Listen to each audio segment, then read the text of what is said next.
ಸ್ನೇಹಿತರೆ, ಮೀಡಿಯಾ ಮಾಸ್ಟರ್ಸ್ಗೆ ಸ್ವಾಗತ ಸುಸ್ವಾಗತ. ಗೆಳೆಯರೆ, ಆತನನ್ನು ಅಲ್ಲಿನ ಜನ ದೇವದೂತನ ಥರ ತಮ್ಮ ದೇಶವನ್ನು ಅಭಿವೃದ್ಧಿ ಮಾಡೋದಕ್ಕೆ, ಅಪರಾಧಗಳಿಂದ ಮುಕ್ತಗೊಳಿಸೋದಕ್ಕೆ ಅಂತಲೇ ಬಂದ ಮಸೀಹಾನ ಥರ ನೋಡ್ತಾ ಇದ್ರು. ಆತನ ಪ್ರತಿ ಮಾತನ್ನ ಅಲ್ಲಿನ ಜನ ನಂಬ್ತಾ ಇದ್ರು. ಅವನ ಕೃತ್ಯಗಳು ಮಾನವ ಹಕ್ಕುಗಳ ಮಿತಿಯನ್ನು ಮೀರ್ತಾ ಇವೆ ಅಂತ ಅನ್ಸಿದ್ರು ಕೂಡ ಅದೆಲ್ಲ ದೇಶದ ಒಳತಿಗಾಗಿನೇ ಅಲ್ವಾ ಅಂತ ಅಂದ್ಕೋತಾ ಇದ್ರು. ಆತ ನಾಲಿಗೆ ಜಾರಿದ್ರೆ ಅದನ್ನೂ ಜನ ನಮ್ಮ ಲೀಡ್ರೇ ಅಲ್ವಾ ಅಂದ್ಕೊಂಡು ಸುಮ್ಮನಾಗ್ತಾ ಇದ್ರು. ಅಲ್ಲಿ ಡ್ರಗ್ಸ್ ನಿಯಂತ್ರಣದ ಹೆಸರಲ್ಲಿ ಸಾಲು ಸಾಲು ಹೆಣಗಳು ಬಿದ್ವು, ಅತ್ಯಂತ ಬರ್ಬರ ಕೊಲೆಗಳಾದವು. ಅದಕ್ಕಾಗಿನೇ ಒಂದು ಸ್ಕ್ವಾಡ್ ತಲೆ ಎತ್ತಿ ನಿಂತ್ಕೊಳ್ತು. ಅದ್ಯಾವುದು ಅಲ್ಲಿ ಸಮಸ್ಯೆ ಅಂತ ಜನಕ್ಕನ್ನಿಸ್ಲಿಲ್ಲ.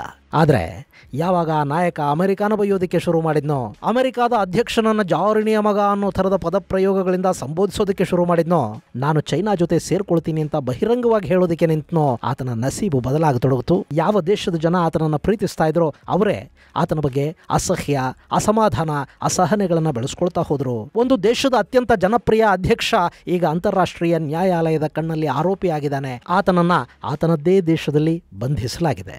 ಈ ಜಗತ್ತಲ್ಲಿ ಯಾವುದೂ ಶಾಶ್ವತ ಅಲ್ಲ. ಕರ್ಮ ಅನ್ನೋದು ಯಾವಾಗ ಬೇಕಾದರೂ ನಮ್ಮ ಹತ್ರಕ್ಕೆ ರಿವರ್ಸ್ ಗೇರ್ ಹಾಕೊಂಡು ಬಂದು ಬಿಡಬಹುದು ಅನ್ನೋದಕ್ಕೆ ಆ ನಾಯಕ ಕೂಡ ಒಂದು ಜೀವಂತ ಮತ್ತು ತಾಜಾ ಉದಾಹರಣೆ.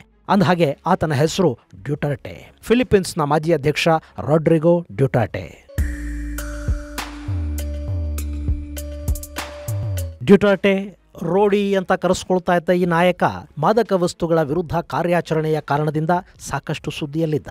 ಆತನ ನಿಲುವು ನಿರ್ಧಾರಗಳು ಒಳ್ಳೆಯದೇ ಆಗಿದ್ರೂ ಕೂಡ ಬಾಯಿ ಸರಿ ಇರಲಿಲ್ಲ. ಆತ ಮಾಡೋದಕ್ಕೆ ಹೊರಟ ಕೆಲಸ ಸರಿ ಇದ್ರು ಅದನ್ನ ಮಾಡಿದ ರೀತಿ ಸರಿ ಇರಲಿಲ್ಲ. ಹೀಗಾಗಿನೇ ಜಗತ್ತಿನ ಕಣ್ಣಲ್ಲಿ ಹೀರೋ ಆಗಿ ಉಳಿಬೇಕಿದ್ದ ನಾಯಕ ಇವತ್ತು ವಿಲನ್ ಆಗಿ ಅಂತಾರಾಷ್ಟ್ರೀಯ ಕ್ರಿಮಿನಲ್ ಕೋರ್ಟ್ ಮುಂದೆ ಕೈಕಟ್ಟಿ ನಿಲ್ಲಬೇಕಾಗಿ ಬಂದಿದೆ. ತನ್ನ 79ನೇ ವಯಸ್ಸಲ್ಲಿ ಜೈಲು ಕಂಬಿಗಳ ಹಿಂದೆ ನಿಲ್ಲಬೇಕಾದ ಸ್ಥಿತಿಯನ್ನು ಆತ ತಂದುಕೊಂಡಿದ್ದಾನೆ. ಅದಕ್ಕೆ ಕಾರಣ ಮಾದಕ ಪದಾರ್ಥಗಳ ವಿರುದ್ಧ ಡ್ಯೂಟರ್ಟೆ ನಡೆಸಿದ ಹೋರಾಟ.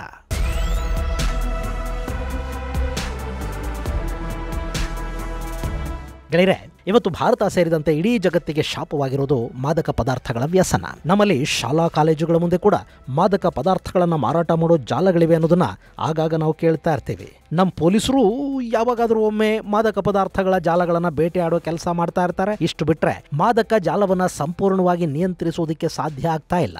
ಭಾರತದಲ್ಲಿ ಪಂಜಾಬ್ ಇವತ್ತು ಅತಿ ಹೆಚ್ಚು ಮಾದಕ ಪದಾರ್ಥಗಳ ವ್ಯಸನಕ್ಕೆ ಬಲಿಯಾಗ್ತಾ ಇರೋ ರಾಜ್ಯ ಅಂತ ಹೇಳ್ತಾ ಇದ್ದಾರೆ. ಪಾಕಿಸ್ತಾನದಿಂದ ಡ್ರೋನ್ಗಳ ಮೂಲಕ ಪಂಜಾಬ್ಗೆ ಮಾದಕ ವಸ್ತುಗಳನ್ನು ಕಳುಹಿಸಲಾಗ್ತಾ ಇದೆ. ಇನ್ನು ನಮ್ಮ ಕರ್ನಾಟಕದಲ್ಲಿ ಕೂಡ ಇದು ಕಡಿಮೆ ಏನಿಲ್ಲ. ಆದರೆ ಇದನ್ನು ನಾವು ಹೇಳಿಕೊಳ್ಳೋದಕ್ಕೆ ಹೋಗ್ತಾ ಇಲ್ಲ ಅಷ್ಟೇ. ನಮ್ಮಲ್ಲಿ ಮಾದಕ ಪದಾರ್ಥಗಳ ನಿಯಂತ್ರಣಕ್ಕೆ ಗೃಹ ಸಚಿವರ ನೇತೃತ್ವದಲ್ಲಿ ಒಂದು ಟಾಸ್ಕ್ ಫೋರ್ಸು ಅದೇನೋ ಶುರುವಾಗಿತ್ತು. ಅದಾದ್ಮೇಲೆ ಅದು ಏನಾಯ್ತು, ಈಗೇನು ಮಾಡ್ತಾ ಇದೆ ಅನ್ನೋ ಬಗ್ಗೆ ಯಾವ ಸುದ್ದಿನೂ ಓದಿದ ಹಾಗೆ ಕೇಳಿದ ಹಾಗೆ ನನಗಂತೂ ನೆನಪಿಲ್ಲ. ನಿಮಗೇನಾದ್ರೂ ಗೊತ್ತಿದ್ರೆ ದಯವಿಟ್ಟು ಕಾಮೆಂಟ್ ಬಾಕ್ಸ್ ಅಲ್ಲಿ ತಿಳಿಸಿ. ಇನ್ನು ಇದೇ ರೀತಿಯ ಪರಿಸ್ಥಿತಿ ಫಿಲಿಪೀನ್ಸ್ ಅಲ್ಲಿ ಕೂಡ ಇತ್ತು. ಅಲ್ಲಿ ಅದರ ವಿರುದ್ಧ ತೊಡೆತಟ್ಟಿ ನಿಂತು ಅದರ ಬುಡವನ್ನ ಕಿತ್ತು ಹಾಕ್ತೀನಿ ಅಂತ ಹೊರಟಿದ್ದು ಇದೇ ಡ್ಯೂಟರ್ಟೆ. ನೀವಿಲ್ಲಿ ಮ್ಯಾಪಲ್ಲಿ ನೋಡ್ತಾ ಇದ್ದೀರಲ್ಲ, ಇದು ಫಿಲಿಪೀನ್ಸ್. ಪೆಸಿಫಿಕ್ ಮಹಾಸಾಗರದ ಭಾಗವಾಗಿರುವ ಫಿಲಿಪೀನ್ಸ್ ಆಗ್ನೇಯ ಏಷ್ಯಾ ದೇಶಗಳಲ್ಲಿ ಒಂದು ಅಂತ ಗುರುತಿಸ್ಕೊಳ್ಳುತ್ತೆ.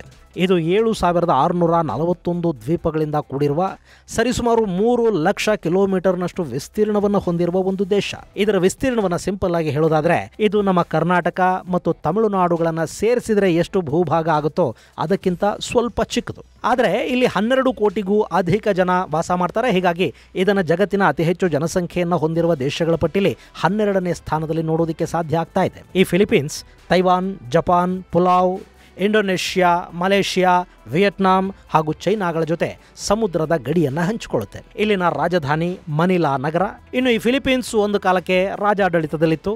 ಆ ಬಳಿಕ ಅಂದರೆ 2ನೇ ಮಹಾಯುದ್ಧದ ಕಾಲದಲ್ಲಿ ಜಪಾನ್ ಇಡೀ ಫಿಲಿಪೀನ್ಸ್ ದ್ವೀಪ ಸಮೂಹವನ್ನು ಆಕ್ರಮಿಸಿಕೊಳ್ತು.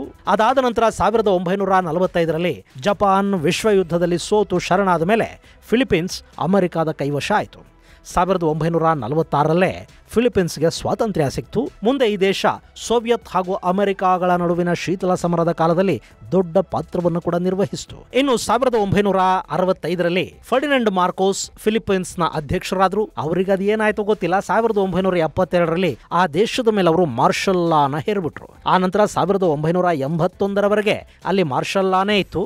81ರಲ್ಲಿ ಅದನ್ನು ರದ್ದು ಮಾಡಿದ್ರು. ಆ ನಂತರವೂ 1986ರವರೆಗೆ ಫರ್ಡಿನೆಂಡ್ ಮಾರ್ಕೋಸ್ ಅಧ್ಯಕ್ಷರಾಗಿ ಫಿಲಿಪೈನ್ಸ್ ಅನ್ನ ಮುನ್ನಡೆಸಿದ್ರು. 86ರ ಹೊತ್ತಿಗೆ ಮಾರ್ಕೋಸ್ ವಿರುದ್ಧ ಜನ ದಂಗೆದ್ರು, ನಾಗರಿಕ ಸಂಘರ್ಷಗಳು ಶುರುವಾದವು. ಅದು ಮಾರ್ಕೋಸ್ ಅಧಿಕಾರದಿಂದ ಕೆಳಗಿಳಿಯೋ ಹಾಗೆ ಮಾಡಿತು. 1987ರಲ್ಲಿ ಮತ್ತೆ ಫಿಲಿಪೈನ್ಸ್ ಅಧ್ಯಕ್ಷೀಯ ಆಡಳಿತವನ್ನು ಹೊಂದಿದ ಗಣರಾಜ್ಯವಾಗಿ ಕಂಗೊಳಿಸೋದಕ್ಕೆ ಶುರುವಾಯಿತು. ಅಲ್ಲಿ ಚುನಾವಣೆಗಳು ಕೂಡ ಅದು. ಆದರೆ ಮಾರ್ಕೋಸ್ ಕಾಲಘಟ್ಟ ಇತ್ತಲ್ಲ, ಆ ಸಂದರ್ಭದಲ್ಲಿ ಫಿಲಿಪೈನ್ಸ್ ಅಲ್ಲಿ ಆರ್ಥಿಕ ಅಸಮಾನತೆ ಹಾಗೂ ಭ್ರಷ್ಟಾಚಾರ ಅನ್ನೋದು ವಿಪರೀತ ಪ್ರಮಾಣದಲ್ಲಿ ಹೆಚ್ಚಾಯಿತು. ಇದರ ಜೊತೆಗೆ 1990ರ ನಂತರ ಫಿಲಿಪೈನ್ಸ್ ಮಾದಕ ವಸ್ತುಗಳ ಅಡ್ಡೆಯಾಗಿ ಬದಲಾಗ್ತಾ ಹೋಯಿತು. ಗೆಳೆಯರೆ, ಫಿಲಿಪೈನ್ಸ್ ರಿಂಗ್ ಆಫ್ ಫೈರ್ನ ವ್ಯಾಪ್ತಿಯಲ್ಲಿ ಬರುತ್ತೆ. ಇದು ಆ ದೇಶದ ಪಾಲಿಗೆ ದೊಡ್ಡ ಕಂಟಕ ಅನ್ನಿಸ್ಕೊಳ್ಳುತ್ತೆ. ಆದರೆ ಇದಕ್ಕಿಂತಲೂ ದೊಡ್ಡ ಕಂಟಕವಾಗಿ ಅವರನ್ನ ಕಾಡಿದ್ದು ಅಲ್ಲಿನ ಡ್ರಗ್ ಮಾಫಿಯಾ. ಎಲ್ಲ ಸರ್ಕಾರಗಳ ಹಾಗೇನೆ ಫಿಲಿಪೈನ್ಸ್ ಕೂಡ ಇದನ್ನ ಏನೂ ಮಾಡೋದಕ್ಕೆ ಸಾಧ್ಯ ಆಗೋದಿಲ್ಲ ಅಂತ ಕೈಚೆಲ್ಲಿ ಕೂತ್ಕೋತಾಯಿತು. ಆದರೆ 1988ರಲ್ಲಿ ಫಿಲಿಪೈನ್ಸಲ್ಲಿ ಒಂದು ದೊಡ್ಡ ಬದಲಾವಣೆ ಆಗುತ್ತೆ. ಆ ಸಮಯದಲ್ಲಿ ಫಿಲಿಪೈನ್ಸ್ನ ಮಿಂದನಾವೋ ಅನ್ನೋ ದ್ವೀಪ ಸಮೂಹದಲ್ಲಿನ ದಾವೋ ಅನ್ನೋ ನಗರದ ಮೇಯರ್ ಹುದ್ದೆಗೆ ಸರಿಸುಮಾರು 43 ವರ್ಷದ ವ್ಯಕ್ತಿಯೊಬ್ಬ ಬಂದು ಕೂತ್ಕೋತಾನೆ. ಆತ ರಾಜಕೀಯ ಕುಟುಂಬದ ಹಿನ್ನೆಲೆಯಿಂದ ಬಂದವನು, ಸ್ವತಃ ವಕೀಲನಾಗಿದ್ದ. ಆತನ ತಾಯಿಗೆ ಒಲಿದು ಬಂದ ಮೇಯರ್ ಹುದ್ದೆಯನ್ನ ಆಕೆ ಮಗನಿಗೆ ಕೊಡಿಸಿದ್ಲು. ಆ ವ್ಯಕ್ತಿ ಬೇರೆನ್ಯಾರೂ ಅಲ್ಲ, ರೊಡ್ರಿಗೋ ಡ್ಯುಟರ್ಟೆ.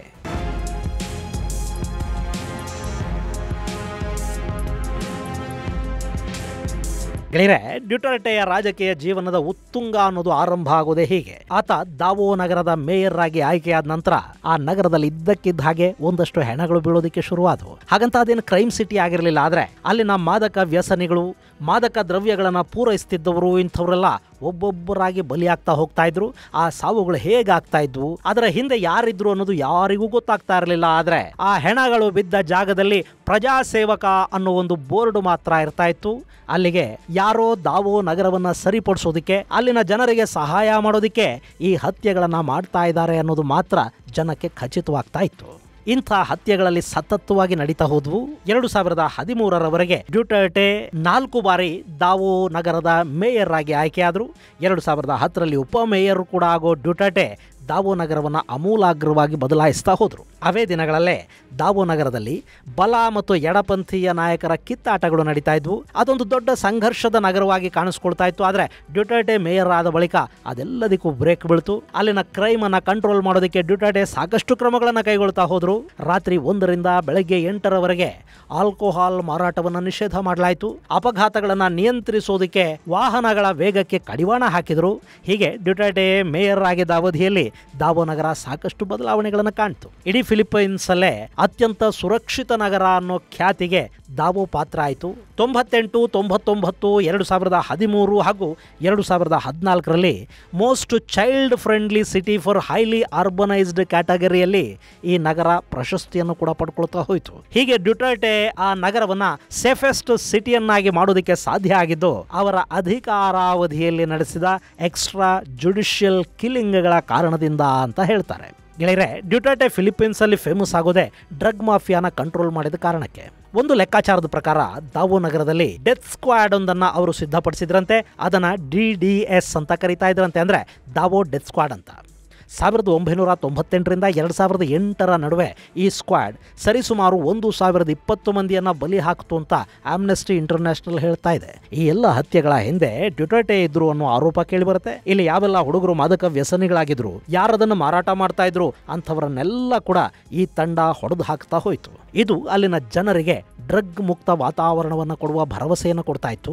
ದಾವೋ ಇಡೀ ಫಿಲಿಪೈನ್ಸ್ ಅಲ್ಲಿ ಸೇಫೆಸ್ಟ್ ಸಿಟಿ ಅನ್ನಿಸ್ಕೊಳ್ತು. ಇದಕ್ಕೆಲ್ಲ ಕಾರಣ ಆಗಿದ್ದು ಡ್ಯುಟರ್ಟೆಯ ಎಕ್ಸ್ಟ್ರಾ ಜುಡಿಷಿಯಲ್ ಕಿಲ್ಲಿಂಗ್ಸ್ ಅಂತ ಜನ ಮಾತಾಡ್ಕೊಳ್ಳೋದಕ್ಕೆ ಶುರು ಮಾಡಿದ್ರು. ಹೀಗಾಗಿ 2013ರ ಹೊತ್ತಿಗೆ ಡ್ಯುಟರ್ಟೆ ಜನಪ್ರಿಯತೆ ಮತ್ತಷ್ಟು ಹೆಚ್ಚಾಯಿತು. ಆಗಲೇ ನೋಡಿ, ಮೊದಲ ಬಾರಿಗೆ ಡ್ಯುಟರ್ಟೆ ವಿರುದ್ಧ ಮಾನವ ಹಕ್ಕುಗಳ ಉಲ್ಲಂಘನೆಯ ಪ್ರಕರಣ ದಾಖಲಾಗಿತ್ತು. ಇಷ್ಟಕ್ಕೂ ಅಲ್ಲಿ ಡ್ಯುಟರ್ಟೆ ಮಾಡಿಸಿದ್ದಾರೆ ಅನ್ನಲಾದ ಯಾವ ಹತ್ಯೆಗಳ ಕಾರಣಕ್ಕೂ ಅವರ ಮೇಲೆ ಕೇಸ್ ದಾಖಲಾಗಲಿಲ್ಲ. ಬದಲಿಗೆ 2015ರಲ್ಲಿ ದಾವೋ ನಗರದ ಹೋಟೆಲ್ ಒಂದರ ಮಾಲೀಕ ಡ್ಯುಟರ್ಟೆಗೆ ಒಂದು ದೂರನ್ನು ಕೊಡ್ತಾರೆ. ಅಷ್ಟೊತ್ತಿಗಾಗಲೇ ದಾವೋ ನಗರದಲ್ಲಿ ಸಾರ್ವಜನಿಕವಾಗಿ ಎಲ್ಲೆಂದರಲ್ಲಿ ನಿಂತು ಧೂಮಪಾನ ಮಾಡೋದು ನಿಷೇಧಿಸಲ್ಪಟ್ಟಿತ್ತು.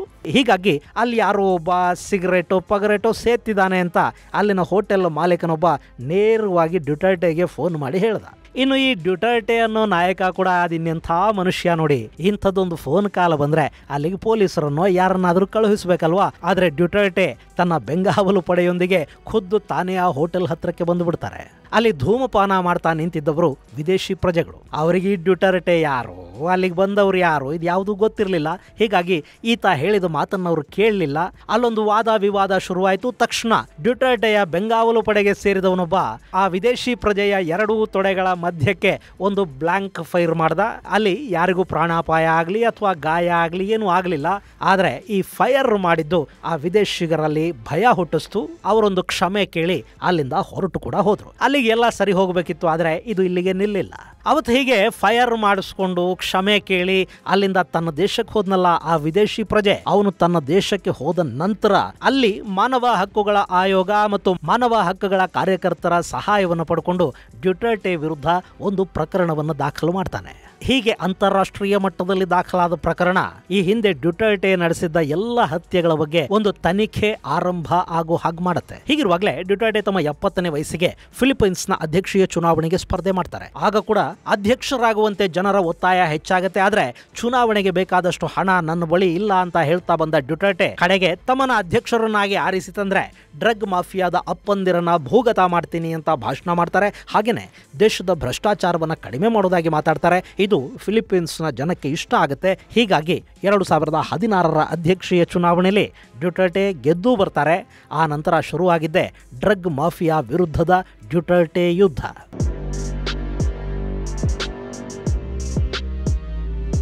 ಗೆಳೆಯರೆ, ಡ್ಯುಟರ್ಟೆ ಈ ಹಿಂದೆ ಅನ್ಅಫಿಷಿಯಲ್ ಆಗಿ ಮಾದಕ ಪದಾರ್ಥಗಳನ್ನು ಮಾರಾಟ ಮಾಡುವವರ ವಿರುದ್ಧ, ಅದನ್ನು ಕನ್ಸ್ಯೂಮ್ ಮಾಡುವವರ ವಿರುದ್ಧ ಕಾರ್ಯಾಚರಣೆಯನ್ನು ನಡೆಸ್ತಾ ಇದ್ರು.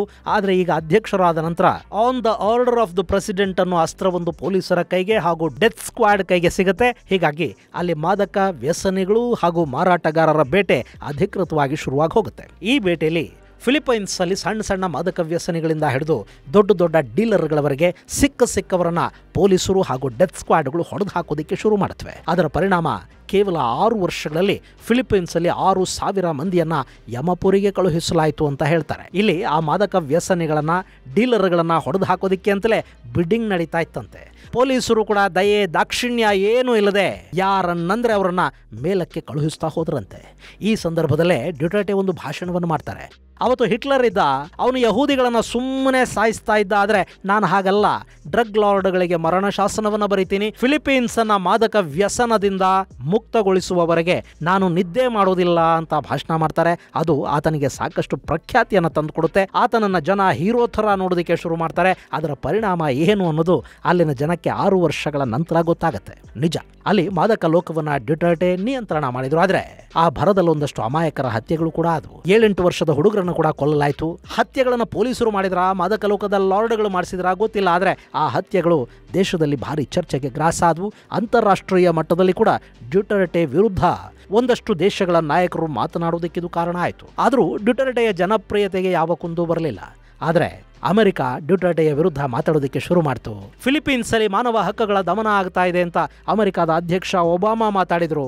ಅದಕ್ಕೆ ಪ್ರತಿಯಾಗಿ ಒಬಾಮಾ ಅವರನ್ನ ನಮ್ಮ ಅಣ್ಣ ಅವರು ಬಬ್ರುವಾಹನ ಸಿನಿಮಾದಲ್ಲಿ ಬಬ್ರುವಾಹನನ್ನ ಬೈತಾರಲ್ಲ, ಜಾರಿಣಿಯ ಮಗನೇ ಅಂತ, ಥೇಟ್ ಅದೇ ಸ್ಟೈಲಲ್ಲಿ ಈ ಡ್ಯುಟರ್ಟೆ ಒಬಾಮಾನನ್ನ ಇಂಗ್ಲಿಷಲ್ಲಿ ಬೈದ್ರು. ನಮಗೆ ಅಮೆರಿಕದ ಸಹವಾಸನೆ ಬೇಡ, ನಾವು ಚೈನಾ ಹಾಗೂ ರಷ್ಯಾಗಳ ಜೊತೆ ಸ್ನೇಹ ಮಾಡ್ಕೋತೀವಿ, ನಾವು 3 ದೇಶಗಳು ಸೇರಿ ಪಶ್ಚಿಮಕ್ಕೆ ಮಣ್ಣು ಮುಕ್ಕಿಸ್ತೀವಿ ಅಂತೆಲ್ಲ ಡ್ಯುಟರ್ಟೆ ಮಾತಾಡೋದಕ್ಕೆ ಶುರು ಮಾಡಿದ್ರು. ಅಲ್ಲಿಂದ ಶುರುವಾಯಿತು ನೋಡಿ ಪಶ್ಚಿಮದ ಪ್ರೊಪಗಂಡ. ಗೆಳೆಯರೆ, ಫಿಲಿಪೀನ್ಸ್ ಒಂದು ಕಾಲಕ್ಕೆ ಅಮೆರಿಕದ ವಸಾಹತು ಆಗಿದ್ದ ದೇಶ. ನಮ್ಮಲ್ಲಿ ಹೇಗೆ ಇನ್ನು ಬ್ರಿಟಿಷ್ ಸಂತಾನ ಇದೆಯೋ ಹಾಗೇನೆ ಅಲ್ಲಿ ಕೂಡ ಅಮೆರಿಕದ ಅಭಿಮಾನಿಗಳು ಹೆಚ್ಚಿನ ಪ್ರಮಾಣದಲ್ಲಿ ಇದ್ದಾರೆ. ಹಾಗೆ ಅಲ್ಲಿನ 40%ಕ್ಕೂ ಹೆಚ್ಚು ಜನ ಬದುಕು ಕಟ್ಟಿಕೊಳ್ಳೋದಕ್ಕೆ ಅಮೆರಿಕಾಗೆ ಹೋಗ್ತಾರೆ. ಅವ್ರು ಯಾರಿಗೂ ಈ ಡ್ಯುಟರ್ಟೆಯ ಚೈನಾ ಪ್ರೀತಿ, ಅಮೆರಿಕದ ದ್ವೇಷ ಇಷ್ಟ ಆಗಲಿಲ್ಲ.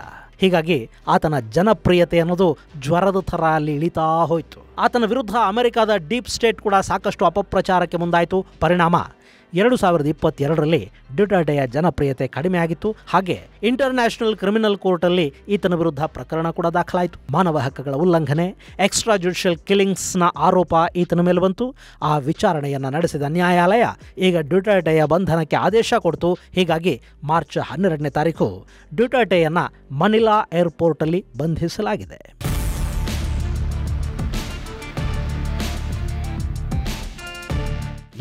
ಅಲ್ಲಿಗ ಮಾರ್ಕೋಸ್ ಜೂನಿಯರ್ ಅಥವಾ ಈ ಹಿಂದಿನ ಅಧ್ಯಕ್ಷ ಫರ್ಡಿನಾಂಡ್ ಮಾರ್ಕೋಸ್ ಇದ್ರಲ್ಲ, ಅವರ ಮಗ ಬಾಂಗ್ ಮಾರ್ಕೋ ಅಧ್ಯಕ್ಷರಾಗಿದ್ದಾರೆ. ಹಾಗೆ ಡ್ಯುಟರ್ಟೆಯ ಮಗಳು ಸಾರಾ ಡ್ಯುಟರ್ಟೆ ಫಿಲಿಪೀನ್ಸ್ನ ಉಪಾಧ್ಯಕ್ಷೆ. ಆದರೆ ಅಧ್ಯಕ್ಷ ಮತ್ತು ಉಪಾಧ್ಯಕ್ಷೆಯ ನಡುವೆ ಸಾಕಷ್ಟು ವಿಷಯಗಳಲ್ಲಿ ಭಿನ್ನಾಭಿಪ್ರಾಯಗಳು, ಜಗಳಗಳು ಇವೆ. ಬಾಂಗ್ ಡ್ಯುಟರ್ಟೆಯ ಥರ ಕಾನೂನು ಬಾಹಿರವಾಗಿ ಡ್ರಗ್ ಮಾಫಿಯಾನ ಮಟ್ಟ ಹಾಕೋದಕ್ಕೆ ಅನುಮತಿಯನ್ನು ಕೊಡ್ತಾ ಇಲ್ಲ. ಇನ್ನು ಚೈನಾನ ಅಮೆರಿಕಾನ ಯಾರ ಜೊತೆ ಫಿಲಿಪೀನ್ಸ್ ದೋಸ್ತಿ ಮಾಡ್ಕೋಬೇಕು ಅನ್ನೋ ವಿಷಯದಲ್ಲಿ ಕೂಡ ಅಧ್ಯಕ್ಷ ಹಾಗೂ ಉಪಾಧ್ಯಕ್ಷೆಯ ನಡುವೆ ಒಂದಷ್ಟು ಭಿನ್ನಾಭಿಪ್ರಾಯಗಳು ಜಗಳಗಳು ಇವೆ. ಸಾರಾ ಚೈನಾ ಅಂತ ಹೇಳ್ತಾರೆ, ಬಾಂಗ್ ಅಮೆರಿಕ ಜೊತೆ ಉತ್ತಮ ಸಂಬಂಧಗಳನ್ನು ಇಟ್ಕೊಳ್ತಾ ಇದ್ದಾರೆ. ಈ ಸಂಘರ್ಷದ ಬೆನ್ನಲ್ಲೇ ಡ್ಯುಟರ್ಟೆ ವಿರುದ್ಧ ಇಂಟರ್ನ್ಯಾಷನಲ್ ಕೋರ್ಟ್ ಅರೆಸ್ಟ್ ವಾರೆಂಟ್ ಅನ್ನು ಹೊರಡಿಸಿದೆ. ಸೊ ತಮ್ಮ ದೇಶದ ನಾಯಕನನ್ನ, ಉಪಾಧ್ಯಕ್ಷೆಯ ತಂದೆಯನ್ನ ಕಾಪಾಡಿಕೊಳ್ಳೋ ಗೋಜಿಗೆ ಕೂಡ ಹೋಗದೆ ಅರೆಸ್ಟ್ ಮಾಡ್ಕೊಂಡು ಹೋಗೋದಕ್ಕೆ ಅವಕಾಶವನ್ನು ಕೊಟ್ಟಿದ್ದಾರೆ ಅಧ್ಯಕ್ಷ ಬಾಂಗ್. ಸದ್ಯಕ್ಕೆ ಡ್ಯುಟರ್ಟೆ ಅವರನ್ನ ಹೇಗಲ್ಲಿರುವ ICC ಮುಂದೆ ಹಾಜರುಪಡಿಸಲಾಗಿದೆ. 79 ವರ್ಷದ ಈ ವೃದ್ಧ ನಾಯಕನನ್ನ ಜೈಲಿಗೂ ತಳ್ಳಲಾಗಿದೆ. ಒಂದು ವೇಳೆ ಅವರ ವಿರುದ್ಧ ಕೇಳಿಬಂದಿರುವ ಆರೋಪಗಳು ಸಾಬೀತಾದರೆ ಈ ನಾಯಕನಿಗೆ ಜೀವಾವಧಿ ಶಿಕ್ಷೆಯನ್ನ ಅಂತಾರಾಷ್ಟ್ರೀಯ ನ್ಯಾಯಾಲಯ ವಿಧಿಸಬಹುದು ಅಂತ ಹೇಳಲಾಗ್ತಾ ಇದೆ. ಒಬ್ಬ ನಾಯಕ ತನ್ನ ದೇಶದ ಕೊಳಕನ್ನು ಕ್ಲೀನ್ ಮಾಡೋ ಭರದಲ್ಲಿ ಅನುಸರಿಸಿದ ದಾರಿ ಆತನ ಸೆರೆವಾಸಕ್ಕೆ ಕಾರಣ ಆಗ್ತಿದೆಯಲ್ಲ ಅಂತ ಅವರ ಅಭಿಮಾನಿಗಳು ಕೊರಗುತ್ತಾ ಇದ್ದಾರೆ. ಅಲ್ಲಿ ಡ್ಯುಟರ್ಟೆ ಹತ್ಯೆಗಳನ್ನು ಮಾಡಿಸಿರಬಹುದು, ಅವು ಸಮಾಜ ಕಂಟಕರ ಹತ್ಯೆಗಳೇ ಆಗಿರಬಹುದು. ಆದರೆ ಕಾನೂನನ್ನು ಮೀರಿ ನಡ್ಕೊಂಡ ಕಾರಣದಿಂದ ಡ್ಯುಟರ್ಟೆ ಈಗ ಸಮಸ್ಯೆಯನ್ನು ಎದುರಿಸುವ ಹಾಗಾಗಿದೆ. ಹೌದು, ಇದು ಕಾನೂನನ್ನು ಮೀರಿದ್ದಕ್ಕ ಅಥವಾ ಅಮೆರಿಕಾನ ಮೀರಿದ್ದಕ್ಕ, ಪಶ್ಚಿಮ ಜಗತ್ತಿನ ದ್ವೇಷವನ್ನು ಕಟ್ಕೊಂಡಿದ್ದಕ್ಕ? ಇದು ಗೆಳೆಯರೆ ಫಿಲಿಪೀನ್ಸ್ನ ಮಾದಕ ಜಗತ್ತನ್ನು ಕ್ಲೀನ್ ಮಾಡೋದಕ್ಕೆ ಹೋಗಿ ಜೈಲು ಕಂಬಿಗಳ ಹಿಂದೆ ಬಂಧಿಯಾಗಿರುವ ಡ್ಯುಟರ್ಟೆ ಕುರಿತಾದ ಒಂದಷ್ಟು ಮಾಹಿತಿ. ಮುಂದಿನ ಸಂಚಿಕೆಯಲ್ಲಿ ಮತ್ತಷ್ಟು ವಿಶೇಷಗಳ ಜೊತೆ ಮತ್ತೆ ಭೇಟಿಯಾಗೋಣ. ಅಲ್ಲಿವರೆಗೆ ಜೈ ಹಿಂದ್, ಜೈ ಕರ್ನಾಟಕ.